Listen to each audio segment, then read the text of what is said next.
Napakalaking hamon ang mawala ng magulang at mawala ng tahanan. Pero ano man ang ibato sa akin ng kapalaran, I'll make sure na ibabalik kita sa pinagmulan mo.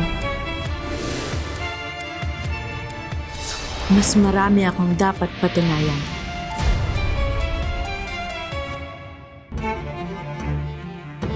Kontento na ako sa buhay na meron ako. Saan man ako magpunta? Kung ang mamahalin ko. Hanggang sa sirain nilang lahat. Lahat ng sakit, lahat ng pang-aapi, ibabalik ko sa inyo. Dahil maniningil ako. Maghihiganti ako!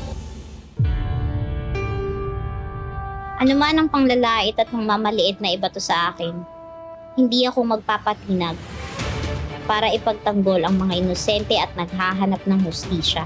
Attorney Lilet Matias respectfully appearing for the respondent, Your Honor. All the case. Gagawin ko ang tungkulin ko dahil walang sino man ang nakatataas sa batas. Nakamit ko na ang pangarap kong maging isang doktor, ang magligtas ng buhay. We did it because of Dr. Santos, the youngest neurosurgeon in the Philippines. At gawing laging proud sa akin si nanay.